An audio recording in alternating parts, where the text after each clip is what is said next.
सबों को जय यीशु। आइए सुनते हैं ईश्वर का वचन।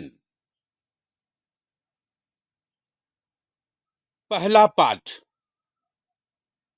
प्रज्ञा ग्रंथ अध्याय 1 पद संख्याएं 1 से लेकर 7 तक। हे पृथ्वी के शासकों, न्याय से प्रेम रखो, प्रभु के विषय में ऊंचे विचार रखो और निष्कपट हृदय से उससे खोजते रहो, क्योंकि जो उसकी परीक्षा नहीं लेते वे उससे प्राप्त करते हैं। प्रभु अपने को उन लोगों पर प्रकट करता है जो उस पर अविश्वास नहीं करते। कुटिल विचार मनुष्य को ईश्वर से दूर करते हैं। सर्वशक्तिमत्ता उन मूर्खों को परास्त कर देती है जो उसकी परीक्षा लेते हैं।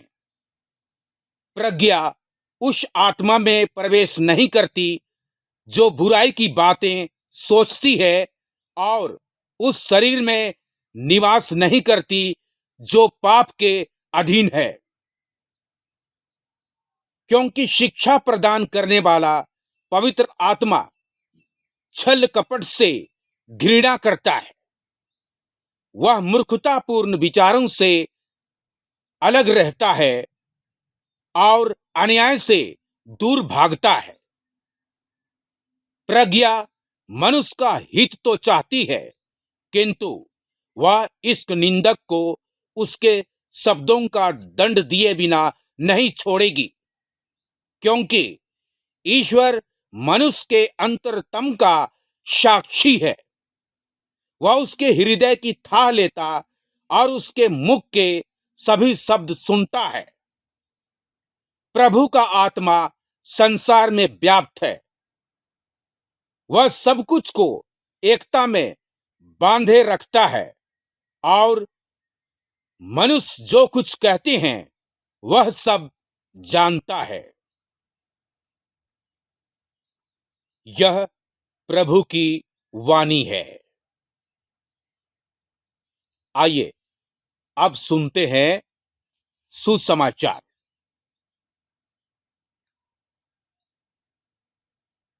संत लूकस के अनुसार पवित्र सुसमाचार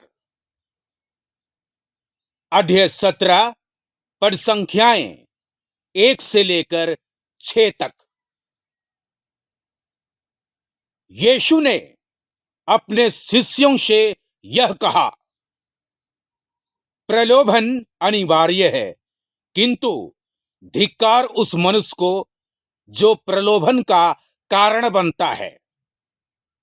उन नन्हों में से एक के लिए भी पाप का कारण बनने की अपेक्षा उस मनुष्य के लिए अच्छा यही होता कि उसके गले में चक्की का पाट बांधा जाता और वह समुद्र में फेंक दिया जाता।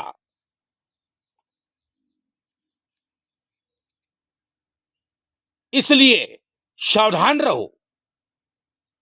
यदि तुम्हारा भाई कोई अपराध करता है तो उससे डांटो, और यदि वह पश्चाताप करता है तो उससे क्षमा कर दो।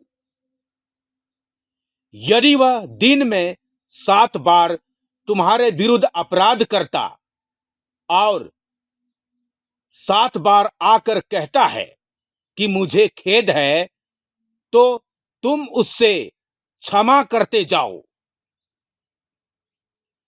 प्रेरितों ने प्रभु से कहा, हमारा विश्वास बढ़ा दीजिए। प्रभु ने उत्तर दिया, यदि तुम्हारा विश्वास राई के दाने के बराबर भी होता और तुम सहतूत के इस पेड़ से कहते, उखड़कर समुद्र में लग जा, तो वह तुम्हारी बात मान लेता। यह प्रभु यीशु ख्रिस्त का सुसमाचार है। ख्रिस्त में मसीही भाइयों एवं बहनों, माता एवं पिताओं, मनुष्य के जीवन में प्रलोभन आवश्यक है, लेकिन धिक्कार है उस व्यक्ति को जो दूसरों के लिए पाप के प्रलोभन का कारण बनता है, जो छोटे बच्चों के लिए पाप का कारण बनता है। उससे कड़ी से कड़ी सजा मिलनी चाहिए। जैसा कि प्रभु ने कहा है, धिक्कार उस मनुष्य को जो मानव पुत्र को पकड़वाता है। उस मनुष्य के लिए अच्छा यही होता कि वह पैदा ही नहीं हुआ होता। ख्रिस्त में मसीही भाइयों एवं बहनों, आप लोग निष्कपट हृदय से प्रभु की खोज में लगे रहें। प्रभु आपको मिल जाएंगे। और जिनका विश्वास प्रभु में है, प्रभु ईश्वर उनकी परीक्षा नहीं लेते। इसलिए आप लोग किसी भी प्रलोभन में ना पड़िए, क्योंकि संसार का जो प्रलोभन है यह क्षणिक समय के लिए, क्षण भर के लिए है। तो आज के लिए हम ईश्वर के वचन को यहीं पर समापन करते हैं। अगले दिन फिर हम ईश्वर के वचन से फिर हम आप सबों से बातचीत करेंगे। तब तक के लिए सबों को जय यीशु।